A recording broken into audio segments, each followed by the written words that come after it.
በሀገራችን የሚገኙ እንደዚህ ያሉ አካባቢዎችን ስንመለከት ሀገሬ ኢትዮጵያ ተራራሽ አየሩ ፏፏቴሽ ይወርዳል በየሸንተረሩ ልምላሜሽ ማማሩ የሚለውንና ሌሎች ሀገራችን የተቸረቻቸውን የተፈጥሮ በረከቶችና ምቃቅሞች አወዳሽ ዜማዎችን አፍልቀው ያበረከቱልን ከያኔዎቻችንን ምን ያህል እውነትን በኪነት ለውሰው እንደከሸኗት እንረዳለን።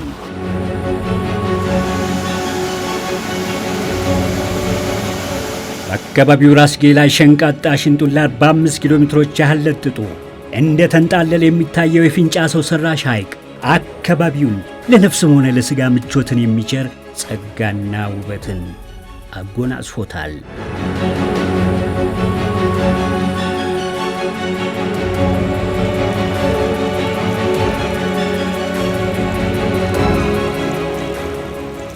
ከሐይቁ ልፍ ብለው ሲቃኙ ከዙሪያ አፋፉ ላይ ወተትን የሚያንጀቀጅቁ የሚመስሉ በርካታ ፏፏቴዎች ቁልቁል ይንፏፏሉ።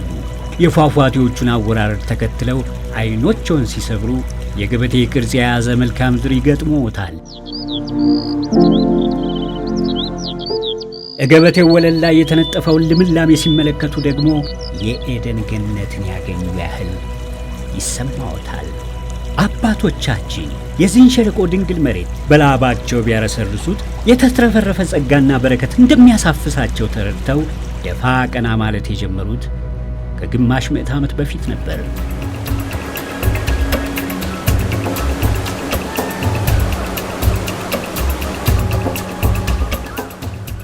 በዚህም ለዘመናት የአካባቢውን ለማፈር አዝሎ ቁልቁል ወደ አባይ ሲንደረደር የኖረውን ሞገደኛ ወንዝ ሸለቆው ራስጌ ላይ በግድብ ችንካር ቀይደው አቆሙት። ጋራውን ቦረቦሩና ከተዳፋቱ ግርጌ እያንዳንዳቸው 35 ሜጋዋት ኃይል የሚያመነጩትን 3 የሃይድሮ ኤሌክትሪክ ኃይል ማመንጫ መዘውሮችን ተክለው በ1964 ዓ.ም ብርሃንን ለገሱ።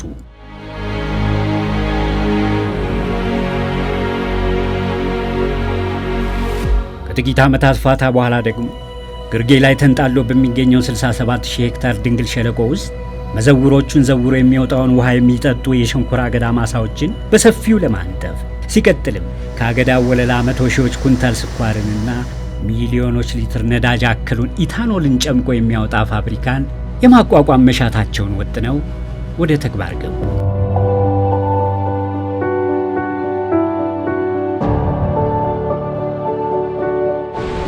መጠሪያውን ዙሪያውን ካፋፉ ቁልቁል የሚወርዱትን ፏፏቴዎች ተከትሎ ለአካባቢው መጠሪያነት የዋለውንና በአፋን ኦሮሞ ፏፏቴ የሚል ትርጓሜ ያለውን ቃል ወስደው የፊንጫ ስኳር ፋብሪካ ሲሉ ሰየሙት።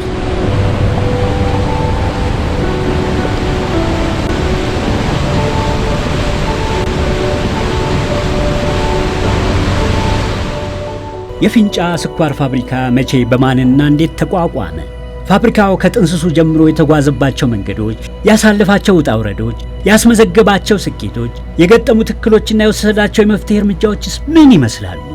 አሁንስ ፋብሪካው በምን ሁኔታ ላይ ይገኛል? ለሚሉትና ለሌሎች ተዛማጅ ጥያቄዎች ምላሽ ለማግኘት ከአዲስ አበባ በስተምዕራብ አቅጣጫ 350 ኪሎ ሜትር ርቀት ላይ በኦሮሚያ ብሔራዊ ክልላዊ መንግስት ሆሮ ጉዱሩ ወለጋ ዞን ወደሚገኘው የፊንጫ ሸለቆ ተጉዘን ቆይታ እናደርጋለን።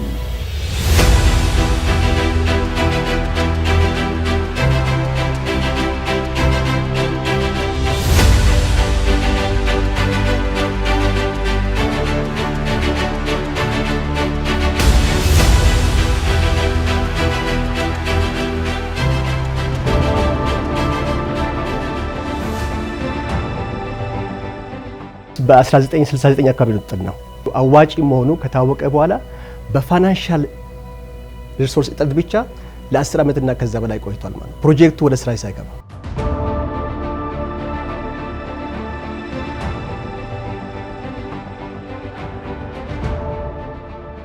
ኋላ ላይ ግን ለፋብሪካው ግንባታ የሚያስፈልገው ብድር ከአፍሪካ ልማት ባንክ፣ ከስፔንና ከስዊድን መንግስታት እንዲሁም ከሌሎች ተገኘ። በዚህም በዓመት 850 ሺህ ኩንታል ስኳርና 8 ሚሊዮን ሊትር ኤታኖል የማምረት እንደዚሁም 7 ሜጋዋት የኤሌክትሪክ ኃይልን የማመንጨት አቅም ያለው ፋብሪካና የሌሎች መሠረተ ልማት ግንባታ ሥራ ከ1980 እስከ 1990 ዓ.ም ድረስ ባለው ጊዜ ተከናወነ።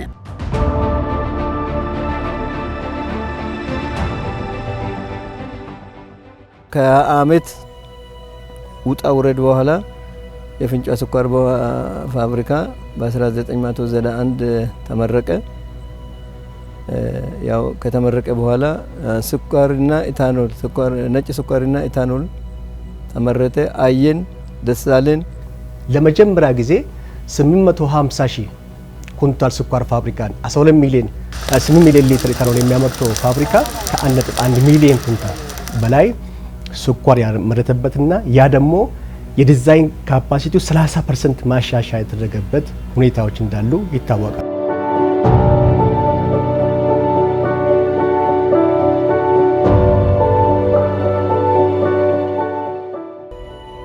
ከዚሁ የአቅም ማሳደጊያ ሥራ ጎን ለጎንም ከመነሻው ታቅዶ የነበረውና በዓመት ከ1 ሚሊዮን 600 ሺህ በላይ ኩንታል ስኳር 12 ሚሊዮን ሊትር ኤታኖል የማምረትና 24 ሜጋዋት የኤሌክትሪክ ኃይል የማመንጨት አቅም ያለውና ተንደምቢ እየተባለ የሚጠራው የሁለተኛው ፋብሪካ ግንባታ ተካሄደ።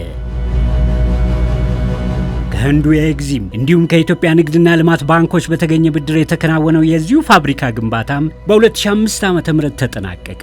የሸንኮራ አገዳ ልማቱም በተመሳሳይ ምዕራፎች ሲከናወን ቆይቷል።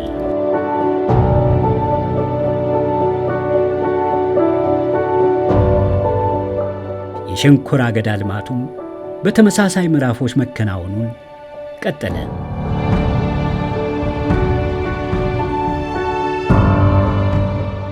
አጠቃላይ ይዞታው 67000 ሄክታር በስኳር ከቨር የተደረገው እንግዲህ በፌዝ ነው። በመጀመሪያ ፌዝ ላይ የመጀመሪያ ዙር ላይ ፕሮጀክቱ ዌስት ባንክ ላይ እስከ 9000 ሄክታር ማሳ አገዳ በአገዳ ተሸፍኖ ነበረ። ሌላ ሁለተኛ ፌዝ ላይ ኢስት ባንክ ነው ወደ 6800 ሄክታር ደርሷል። ነሼ ወደ 3881 በአጠቃላይ 19604 ሄክታር በአገዳ ተሸፍኖ ነበር።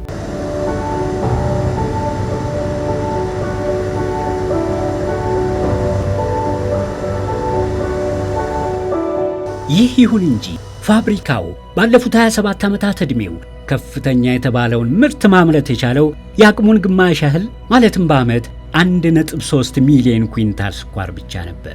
ለመሆኑ ሁለተኛው ፋብሪካ ከተገነባ በኋላ ምርታማነቱ ከእጥፍ በላይ ከፍ ማለት ሲገባው ለምን ሳያድግ ቀረ?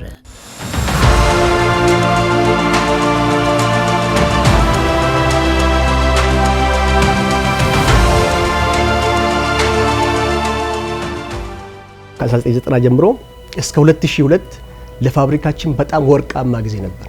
ኢንዲፔንደንት ሆኖ በራሱ እየወሰነ ለምርትና ምርታማነቱን ማደግ የራሱን ኮንትሪቢዩሽን እያደረገ የፋብሪካችን አፈጻጸም በጣም የተሻለ ደረጃ ላይ ደረሰበት ጊዜ ነበር እስከ 2002። በ2003 ዓ.ም በአገሪቱ የሚገኙ ሁሉም የስኳር ፋብሪካዎችን እንዲያስተዳድር የኢትዮጵያ ስኳር ኮርፖሬሽን ተቋቋመ። ሌሎች 10 ፋብሪካዎችን እንገነባለን በሚል ፋብሪካዎች የሚያመርቱትን በሙሉ ሰብስቦ ስፔር ፓርት እንኳን መግዛት የማይቻልበት ደረጃ ነው። ደሞዝ መክፈል የማይቻልበት ደረጃ ነው። በእንቅርት ላይ ጆሮ ደግፍ እንዲሉ ከ2013 ዓ.ም ጀምሮ ደግሞ በፊንጫ ስኳር ፋብሪካ ላይ ሌላ ውጫዊ ተግዳሮት መከሰት ጀመረ።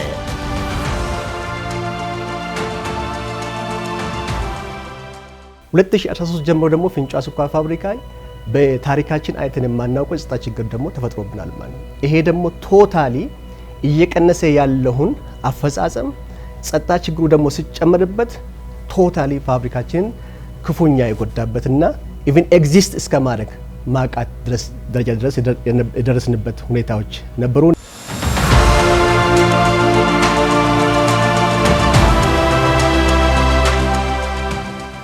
ከተራ ሽፍትነት የዘለለ አስተሳሰብ በሌላቸው አጥፊዎች አማካኝነት በአካባቢው የተከሰተው የጸጥታ ችግር በፋብሪካው ላይ ከፍተኛ ውድመትን አስከተለ። ከ7000 ሄክታር ማሳ እኮ ተቃጥሏል። ከመስኖ ዕቃ ጋር ተቃጥሏል። ግንቦት 12 2015 ብላክ ዴይ ለፊንጫ ስኳር ፋብሪካ ብሎ መውሰድ ይቻላል። አጠቃላይ ፋብሪካው በጠላት ቁጥጥር ስር ነው ከፍተኛ ጉዳት ደረሰበት። እያንዳንዱ ቢሮ አንድም ቢሮ ሳይከፈት ንብረት ውስጥ ያለው ንብረት ሳይወድም የታለፈበት አንድም ቢሮ የለም። ባይዘው ከስቶሮች ንብረቶች በጣም ባክኗል፣ ተዘርፈዋል።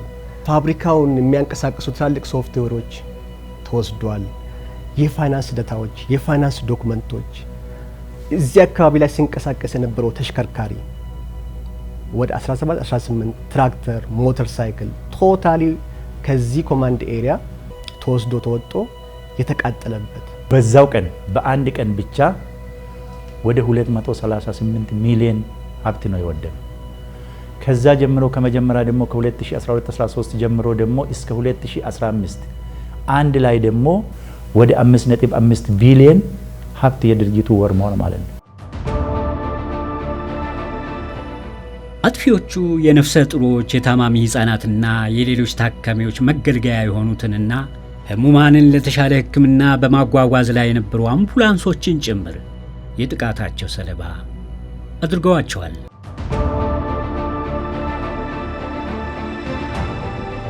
ሪፈር ብዙ ታካሚዎችን ነው የምናክመው። በተለይ ወላድ እናቶችን ወደ ሻምቦ ሆስፒታል በብዛት ሪፈር እናደርጋለን። በጽኑ የታመሙትንም ደግሞ ወደ አዲስ አበባ ወደሚገኙ የግል ሆስፒታሎች ሪፈር እናደርጋለን በአምቡላንስ። በዚህ በሚደረገው የሪፈራል ሂደት ውስጥ 2 አምቡላንሶች በመንገድ ላይ ታካሚ ይዘው እየሄዱ ሽብር ቡድኖች ተቃጥሎብናል።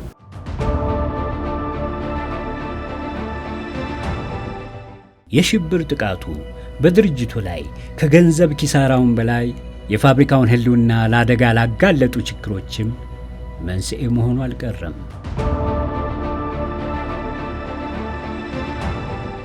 ለህዝቡ መሬቱን እናከፋፍላለን፣ ህዝቡ አርሶ ይኖራል፣ ፋብሪካው አያስፈልገንም፣ ፕሪሚቲቭ የሆነ አስተሳሰብ በመከተል ፋብሪካችን እንዲወድም ተደርጓል ማለት ነው። በጣም መጠነ ሰፊ የሆነ የመሬት ወረራ ነው የነበረው እዛ ፋብሪካ ላይ። ሞፈር ዘመት ተብሎ ከሩቅ አካባቢ ይመጣሉ። አንዳንድ እኛ አመራሮችም ሌባ አመራሮች አሉ። በባለሀብቶች በኩል መሬት የሚያሳርሱ ደንም አለ። ደን የመጨፍጨፍና የማቃጠል ወደ ከሰል የመለወጥ አንዳንድ ሁኔታዎች ነበሩ።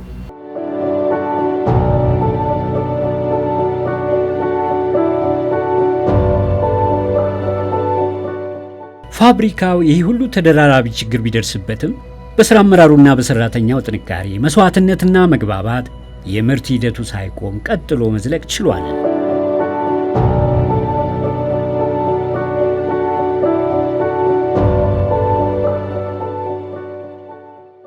ጊዜውን ሳይቆጥብ፣ እውቀቱን ሳይቆጥብ፣ ጉልበቱን ሳይቆጥብ ቤቴ ነው፣ ጓዳዬ ነው፣ ቤተሰቤ ነው፣ ልጆቼ ነው በማለት የራሱን አስተዋጽኦ ከመስራትም አልፎ እስከ ህይወት መስዋዕት የከፈለ ሰራተኛ ነው ያለው። የልማት አርበኛ ማለት እንችላለን። ሰራተኛው እጅግ ሊያስጨራሽ ስራ ነው የተሰራው።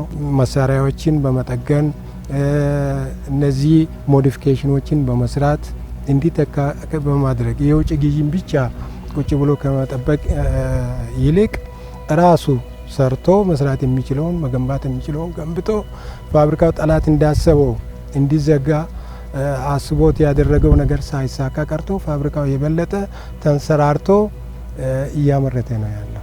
በችግር ውስጥ መፍትሄ እየፈለግን በችግር ውስጥ ቆመን ሁኔታዎችን እያየን ፋብሪካውን የሚዘን ሰራተኛውን የሚዘን እዚህ መቆየታችን አንድ ሰክሰስ ነው።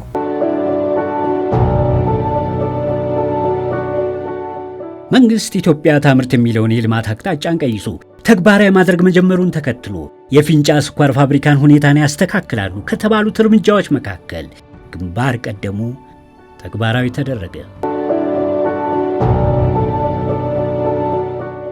አዲስ ቦርድ በክቡር የኦሮሚያ ብሔራዊ ክልላዊ መንግስት አቶ አወሉ አብዲ የሚመራው ቦርድ ተቋቋመ።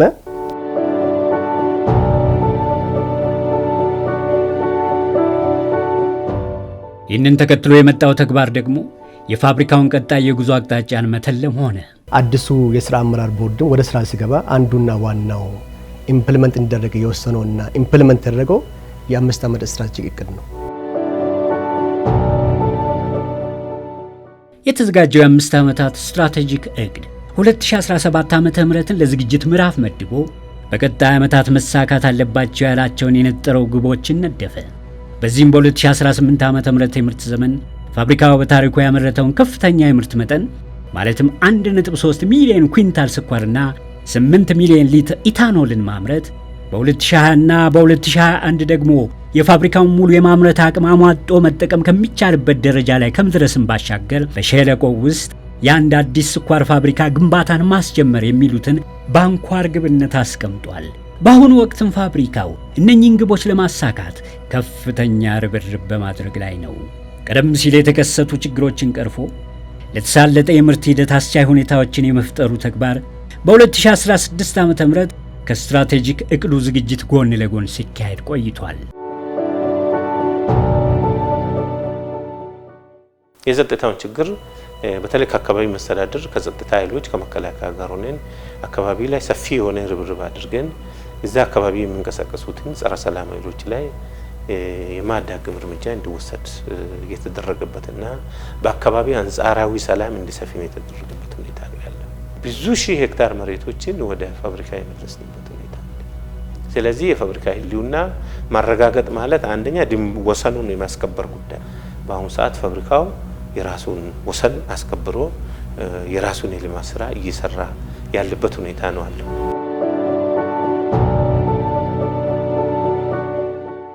በቀጣይነትም በስትራቴጂክ እቅዱ የተቀመጡትን ግቦች ለማሳካት ያስችላሉ ተብለው የተነደፉትን ዝርዝር ተግባራት ወደ ማከናወኑ ተገባ። የሸንኮራ አገዳ ማሳ ምርትን ወደ 1400 ኩንታል በሄክታር፣ የአገዳ የስኳር ይዘትን ወደ 13 በመቶ፣ እንደዚሁም የማሳ ሽፋኑን ወደ 21000 ሄክታር ማሳደግ በዘርፉ የተቀመጡ ግቦች ናቸው።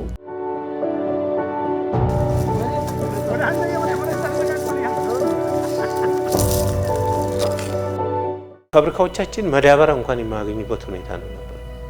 ስለዚህ ማዳበሪያንም ከሚመለከታቸው አካላት ጋር ተነጋግረን ፋብሪካው ማዳበሪያ እንዲያገኝና ማዳበሪያ ካገኘ በኋላ ደግሞ ማሳው በአግባቡ ማዳበሪያ እንዲሰጠው የተደረገበት ሁኔታ ነው ያለው። የአገዳ ምርታማነቱ እስከ 58 ቶን ፐር ሄክታር ነበር ሲያገኝ ነበር። ሆኖም ግን በተደረገው ማሻሻያ በተደረገው ለውጥ እስከ 80 ቶን በሄክታር እያገኘን ነው ያለነው። እንግዲህ በስታንዳርድ ሁሉ ነገር ፓኬጁን ፉል ተደርጎ የተሰራ ማሳ እስከ 1400 ያመጣል። ዘንድሮ ራሱ ከተቆረኑ ማሳዎች በኦፕሬሽን ስታንዳርዱን ጠብቆ የተሰሩ ማሳዎች እየሰጡ እያሳዩ ነው። የአገዳ ከቨሬጁ ከ12000 ወደ 14500 ከፍ እያደረግን ዘንድሮም እየጨመረ ነው ያለን። እነዚህ የሸንኮራ አገዳ ምርትና ምርታማነት እድገቶች ሊመዘገቡ የቻሉት ከስራ አመራር ቦርዱ እስከ ሰራተኛው ድረስ ሁሉም ከፍተኛ ርብርብ በማድረጉና አቅም በፈቀደ መጠን ሳይንሳዊ አመራረት ስልቶችን እንደዚሁም ዘመናዊ ግብዓቶችን መጠቀም በመቻሉ ነው። ማሽኖች አቅሙም ስለሌለን በብድር መልክ ከኢትዮጵያ ኢንቨስትመንት ሆልዲንግ አመራሮች ጋርም በመነጋገር በመተባበር ከሌሎች ፋብሪካዎችም ጭምር በውሰት ለምነን ፋብሪካውን እንደገና ህይወት እንዲዘራ ያደረግንበት ሁኔታ አለ። ሰራተኛውና ማናጅመንቱ ተግባብቶ አንድ አቅጣጫ ይዞ በቃ በዚህ ፋብሪካ የመጣ አይናችን ላይ ነው የሚለው ነገር ህይወታችን አሳልፈን እንሰጣለን የሚለው ነገር ይዞ ሁሉም አቅጣጫው ወደ ምርትና ምርታማነት ነው። ፊንጫ ስኳር ፋብሪካ ሴት ሰራተኞች በጣም አንበሶች ናቸው። ከወንዱ በላይ ሴቶቹ ከዘንዶ ከባብ ጋር ከአውሬ ጋር ውለው ገብታ እቤት ገብታ ደግሞ የልጆቿን የባሏን ምግብ ሰርታ እምታኖር አንበሳ ሴት አለች። በዚህ አጋጣሚ አንበሳ የሆኑ ሴቶች ስላለው ፊንጫ ስኳር ፋብሪካ በዚህ አጋጣሚ ሊኮራ ይገባዋል።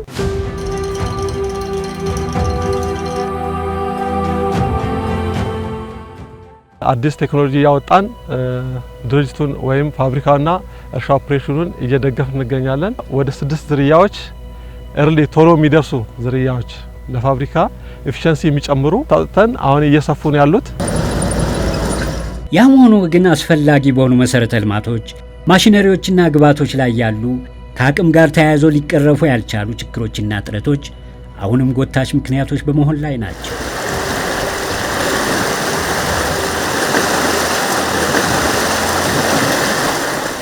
ካናላችን በተለይ ዌስት ባንክ ላይ ያለው ከ30 ዓመት ያገለገለ ሪፕሌስ ሪሃቢሊቴት መሆን ይፈልጋል።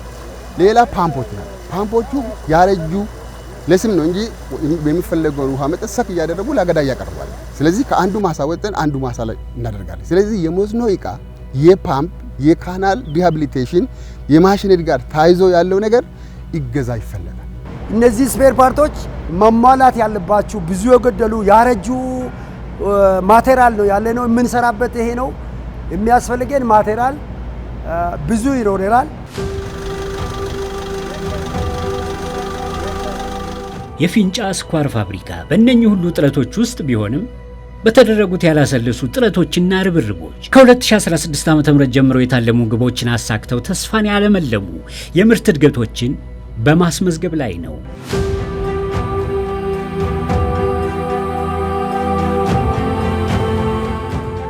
በመጀመሪያ ዓመት ወደ 200 ምናምን ሺህ አምርተናል።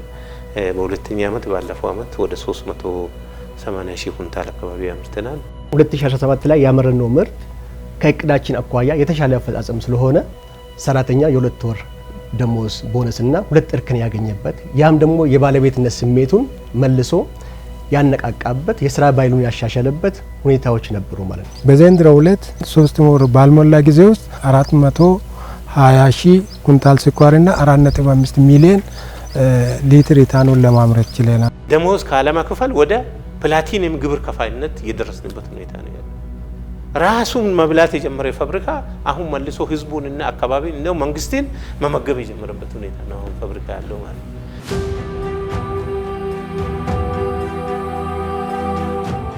ፋብሪካው ከነኚህ ምርቶቹ ሽያጭ የሚያገኛቸውን ውስን ገቢዎች ዘላቂ ምርታማነቱን ሊያረጋግጡለት በሚችሉ የካፒታል ኢንቨስትመንቶች ላይ እያዋላቸው ይገኛል።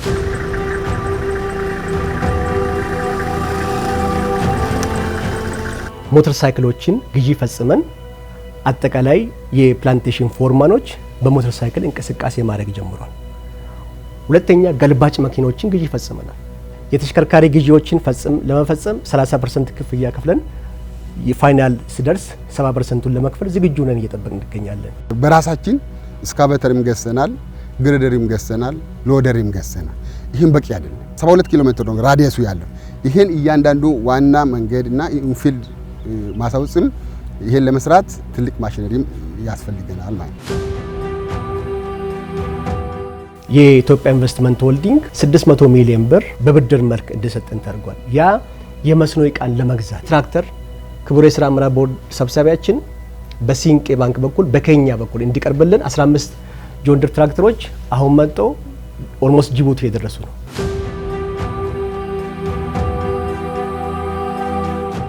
የፊንጫ ስኳር ፋብሪካ የስኳር ተረፈ ምርት ከሆነው ከሞላሰስ የኤታኖል አልኮልን በማምረቱ ረገድ በሀገራችን ብቸኛው ፋብሪካ ነው። እስከ 96% አልኮል ይዘት ያለው ለገበያ ይቀርባል ማለት ነው። በተጨማሪ ፓወር አልኮል የምንለው ነዳጅ 15% ብሌንድ ተደርጎ የምንጠቀመው ፓወር አልኮል የመስራት አቅም አለው ፊንጫ ስኳር ፋብሪካ። በቀን እስከ 73000 ሊትር ቴክኒካል አልኮል ባግ እያደረግን እንገኛለን ማለት ነው። ተንደንቢ አዲሱ ፋብሪካ ዲስትለሪ ወደ ስራ አልገባም። ምንድነው የስካዳ ችግር ስላለበት ለዛ የሚያስፈልገውን ግዢ ኦሬዲ ፈጽመን ከስተም ዲዩቲ እንደ ታክስ ከፍለን አሁን ወደዚህ እየመጣ ነው ማለት ነው። ሁለቱ ፋብሪካዎች ወደ ስራ ከገቡ በቀን እስከ 110,000 ሊትር አልኮል የማምረት አቅም አላቸው ማለት ነው።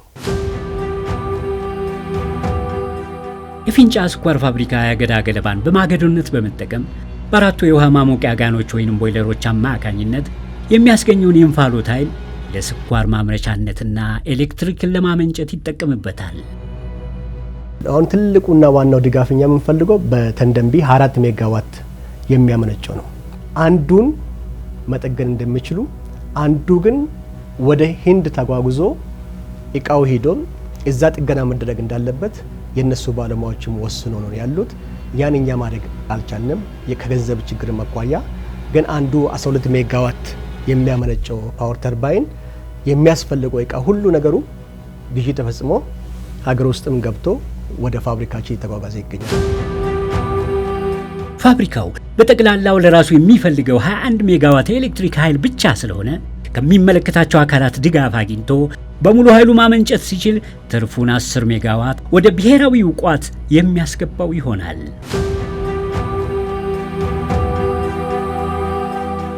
የፊንጫ ስኳር ፋብሪካ ከቅርብ ጊዜያት ወዲህ በጠቅላይ ሚኒስትር ዶክተር አብይ አህመድ አማካኝነት በሰፊው እየተካሄደ በሚገኘው የልማት ትሩፋት ዘርፍ በመንቀሳቀስ ለሰራተኞቹ የኑሮ ውድነትን በማቃለሉ እንዲሁም የአጎራባች አካባቢዎችንም ሆነ የአዲስ አበባ ገበያን በማረጋጋቱ ረገድ የበኩሉን አስተዋጽኦ በማድረግ ላይ ይገኛል። ማህበረሰቡ ጋር ተያይዞ ከፍተኛ የሆነ የኑሮ ውድነት የነበረበት ሁኔታ ነው ነበር። እዛ ማቆየት ያለብን በጣም አንኳር ሰራተኞች ያስፈልጋል። ፋብሪካው የጉልበት ሰራተኛ ያስፈልጋል። ይሄ ደግሞ መብላት አለበት፣ ሊበላ ይገባል። ይሄን ለመብላት ብለን ደግሞ የጠቅላይ ሚኒስትራችን ኢኒሼቲቭ በብዛትም በጥራትም እዛ አካባቢ ሰርተን መንግስት ካስቀመጡት ኢኒሼቲቮች 18ቱ ኢኒሼቲቮች ኢምፕሊስ አድርገናል።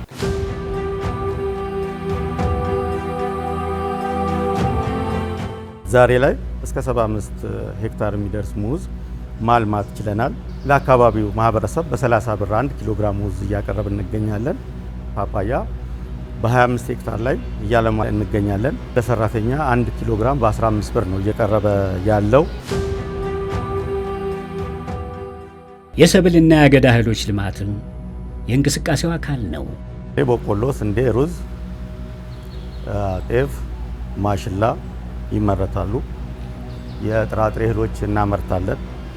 አኩሪ አተር፣ ቦሎቄ፣ ማሾ ይመረታል። የቅባት እህሎችን እናመርታለን። ኑግ፣ ሰሊጥ፣ ኦቾሎኒ የመሳሰሉትን። በእንስሳት እርባታውም ረገድ ከብቶችን የማድለብ እንደዚሁም የወተት ላሞችና የዶሮ እርባታ ስራዎችን በማከናወን ላይ ይገኛል። እስካሁን ድረስ ባለው በድምሩ ከ40 ሺህ ሊትር በላይ ወተት ለማህበረሰብ ተከፋፍሏል። 1 ሊትር በ60 ብር ነው እየቀረበ ያለው ለሰራተኛው። 32000 እንቁላል ጣይ ዶሮዎች አለን። በአሁኑ ሰዓት ያው እነሱ በየቀኑ እየጣሉ ነው። ከ2 ሚሊዮን እንቁላል በላይ ለአካባቢው ማህበረሰብ፣ ለአጎራባች ወረዳዎች ብሎም ለማዕከላዊ ገበያ እያቀረብን እንገኛለን። ለሰራተኞቻችን እንቁላል ዛሬ ላይ አንድ እንቁላል በ10 ብር ዋጋ ነው እየተሰጠ ያለው ወይም እየተሸጠ ያለው። ለአጎራባች ወረዳዎችና ለማዕከላዊ ገበያ ደግሞ በ15 ብር ነው እየሸጥን ያለው። ይሄ ወቅታዊው የገበያ ዋጋ ስንመለከት በእጅጉ የወረደ ነው።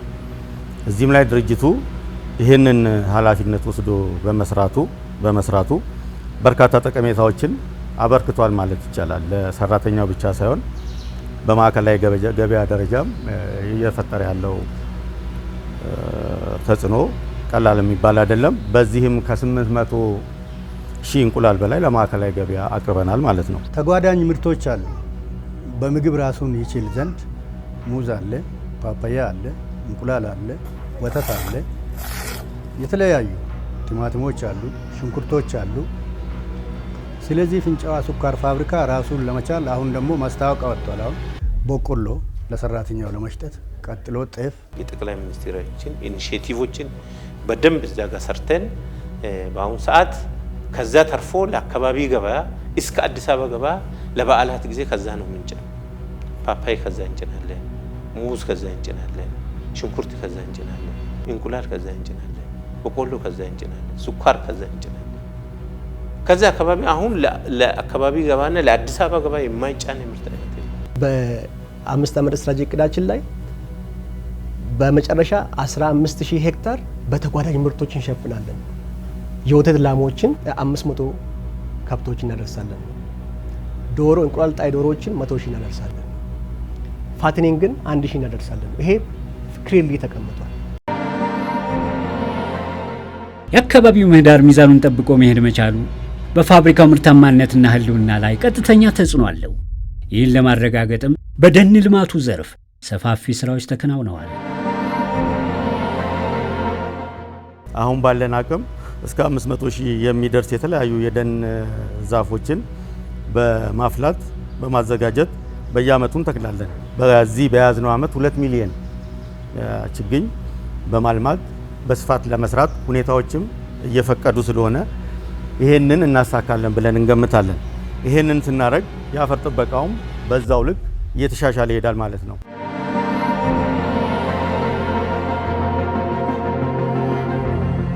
የስኳር ፋብሪካዎች ለአንድ ሀገር ኢኮኖሚ ካላቸው ዋና ዋና ጠቀሜታዎች መካከል በርካታ የሥራ ዕድሎችን መፍጠር መቻላቸው ተጠቃሽ ነው። የፊንጫ ስኳር ፋብሪካም ግማሽ አቅሙን እየተጠቀመ ባለበት በአሁኑ ወቅት ወደ 11 ሺህ የሚጠጉ ቋሚና ጊዜያዊ ሰራተኞችን ቀጥሮ ያስተዳድራል። በስተጀርባቸው ደግሞ ያሉ ልጆች፣ ባል፣ ሚስት፣ ቤተሰብ ጭምር የሚመግብና በሸለቆ ብቻ ከ100 ሺህ ህዝብ በላይ ይህንን ፋብሪካ ተገን አድርጎ የሚቀመጥና ለዚህ ሁሉ እድል የሰጠ ወይም ደግሞ የስራ እድል የፈጠረ ነው። በመሰረተ ልማቶች ግንባታና አቅርቦት ረገድም የስኳር ፋብሪካዎች ሰፊ ሚናን ይጫወታሉ። አንድ የሀገር ያለው መሰረተ ልማት ስኳር ፋብሪካ አለ። ለምሳሌ ካናልን ብንወስድ በኢስት ባንክና በዌስት ባንክ በእያንዳንዱ 40 ኪሎ ሜትርና ከዛ በላይ የካናል ግንባታዎች ተሰርቷል ማለት ነው። ይሄ አንዱ መሰረተ ልማት ነው። የመንገድ ጥገናንም ብንመለከት ከፋብሪካው መስጠት ጋር ተያይዞ ወደ 270 ኪሎ ሜትርና ከዛ በላይ ፕራይመሪ ሮዶች አሉ። 17 መንደሮች ላይ ለሰራተኞቹ ቤት ገንብቶ ሰራተኞቹ የሚኖር ፋብሪካ ነው ብሎ መውሰድ ይቻላል። ፊንጫ ስኳር ፋብሪካ ለሰራተኛው እናት ነው አባት ነው ብንል ምንም ማጋነን አይሆንም። ምክንያቱም አንደኛ የመኖሪያ ቤት በነፃ እየሰጠ የሚያኖር ፋብሪካ ነው። ውሃ፣ መብራት፣ ሕክምና በነፃ እየሰጠ የሚያስተዳድርና የሚያኖር ፋብሪካ ነው።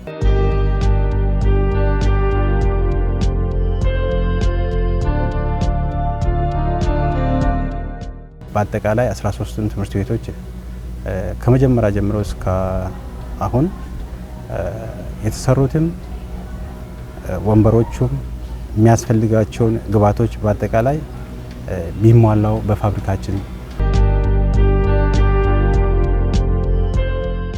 አጠቃላይ ጤና አገልግሎቱ በዚህ በፊንጫ ሸለቆ ውስጥ በፊንጫ ስኳር ፋብሪካ ያሉትን ማህበረሰብ ሰራተኛውን፣ የሰራተኛ ቤተሰብና የአካባቢ ነዋሪዎችን ነው የሚያገለግለው። ፋብሪካው የጤና አገልግሎቱን ወደ ላቀ ደረጃ ለማድረስ ይችል ዘንድ የዘመናዊ ሆስፒታልን ግንባታ ቢያጠናቅቅም በአቅም ውሱንነት ምክንያት አስፈላጊውን ሁሉ አሟልቶ ስራ ለማስጀመር አልቻለም።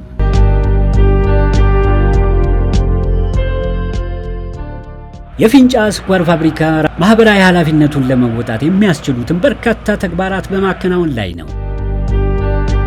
በጥቃቅንና አነስተኛ ማህበራት በማደራጀት ለስራ አጥ ወጣቶች ስራ እድል የከፈተ እንዲሁም ደግሞ ገንዘብ ለሌላቸው መነሻ ካፒታል በማበደር በመስጠት ሰዎች ተቋቁመው ኑሯቸውን እንዲገፉ ህይወታቸውን እንዲመሩ ያደረገ ፋብሪካ ነው።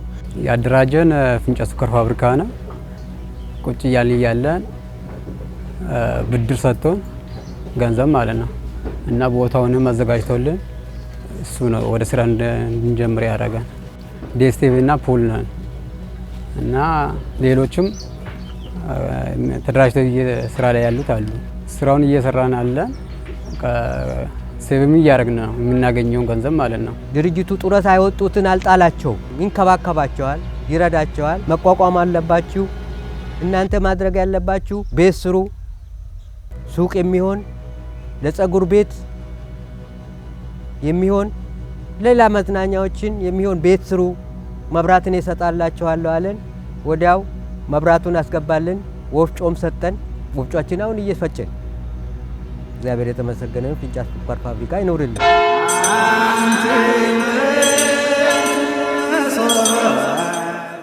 የምንጠይቀውን ሁሉ ድርጅቱ ወደ ኋላ ብሎ አያውቅም። የጸሎት ቦታ በመስጠት ጥምቀት፣ የመስቀል እነዚህን የመሳሰሉትን ቦታን በመስጠት ማሽን መንገድ በመጥረግ ስንጠይቅ በእውነት ከፍተኛ ትብብር ነው የሚያደርግልን። አላሁ አክበር አላሁ አክበር። ይህ ፋብሪካ ድጋፍ ሲያደርግልን ከነበረው መካከል ትልቁና ዋናው ለዚህ መስጊድ እውቅናና ክብር መስጠት መቻሉ ነው። በፈለግነው ሰዓት ማንኛውንም አይነት እገዛ ፈልገን ስንሄድ እኛ ብቻ ሳንሆን ሁሉም የእምነት ተቋማት ሲሄዱ የፋብሪካው የሥራ ኃላፊዎች ሁሌም ምስጋና ይግባቸውና ከወንበራቸው ተነስተው አክብረው ከማስተናገድም አልፎ በመጨረሻ ጉዳያችሁ ምን ላይ ደረሰ፣ ችግራችሁስ ተፈታላችሁ ወይ ብሎ እስከ መጠየቅና መከታተል ስለሚደርስ ከቁስ ድጋፍም በላይ እንዲህ አይነት ድጋፍ መስጠትም ትልቅ ነገር ነው። አከሲ ከበጃ አከሲ ሰንከኑኒ ኢሳ ኦላናድ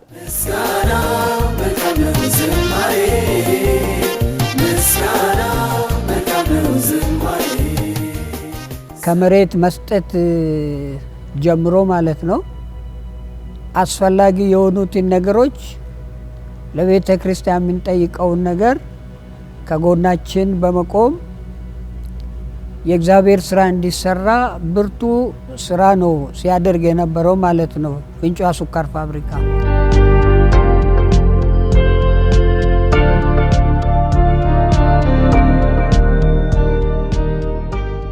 ሙዝ ቤልት እዛ አካባቢ እንፈጥራለን ብለን እየሰራን አሁን የሙዝ ሰከር ለ3 ወረዳዎች እያከፋፈልን ነው። እዛ አካባቢ ላሉ ወረዳዎች በነፃ ነው እያከፋፈልን ያለን። እዚህ አካባቢ ላይ የምንሰራቸው ኢኒሼቲቮች ለምሳሌ ስንዴ አለ፣ ሩዝ አለ።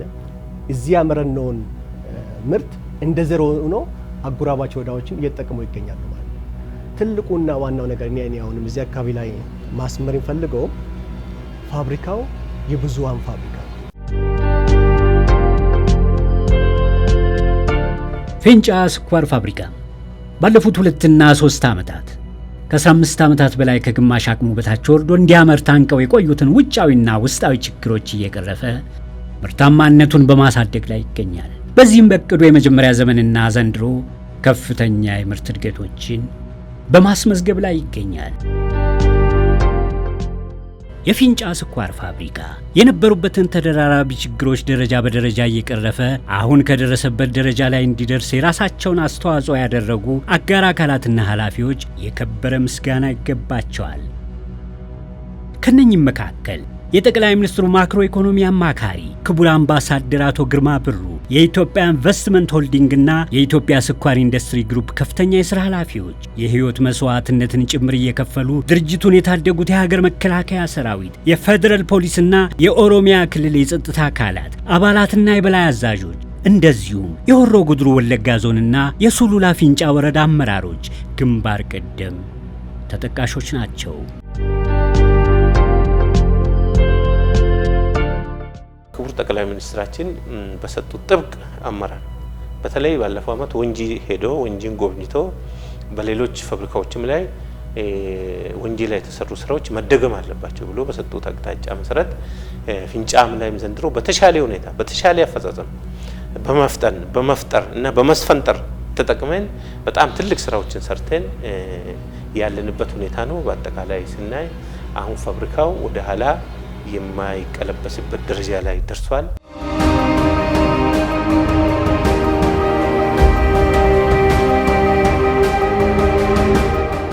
የፊንጫ ስኳር ፋብሪካ በዘንድሮና በቀጣይ ምርት ዘመናት ያቀዳቸውን ግቦች አሳክቶ በፍጥነት በማድረግ ላይ ለሚገኘው የሀገራችን ኢኮኖሚ መስጠት የሚገባውን አበርክቶ በተገቢ መጠንና ሁኔታ ለማበርከት ከሚችልበት አቅሙ ላይ ለመድረስ የባለ ድርሻ አካላትንና የአጋር ተዋንያንን እገዛዎችና ትብብሮች ማግኘቱ ወሳኝ ነው። ከ5 ዓመት ስትራቴጂ እቅድ አኳያ እዛ ላይ ድጋፍ ቢደረግልን የሚል እምነት አለኝ። ያቀረብነውን የረጅም ጊዜ ብድር ጥያቄ በኢትዮጵያ ንግድ ባንክ በኩል ተቀብለው ተግባራዊ ቢያደርጉልን የሚል አንድ መልእክት ለማሳለፍ እፈልጋለሁ። ክቡር ጠቅላይ ሚኒስትራችን ለዘርፉ ልክ እንደ አባይ ግድብ እንደ ሌሎች ትላልቅ ሀገራዊ ፕሮጀክቶች ለስኳርን በሰጡት ቁርጠኛ አመራር የተለያዩ አካላት ደግሞ እንዳልኩ ድጋፍ ሙሉ ድጋፍ ከተደረገለት ይህ ፋብሪካ ለአገር ምናልባትም ከአየር መንገድ ከኢትዮጵያ ንግድ ባንክ ከባህር ሎጂስቲክ ቴሌ ሜቢ ከነዚህ 4-3 ቀጥሎ ይሄ ፋብሪካ ብቻውን ለአገር ትርጉም ያለው አስተዋጽኦ ማበርከት የሚችልበት ደረጃ ነው እና አቅም ነው ያለው።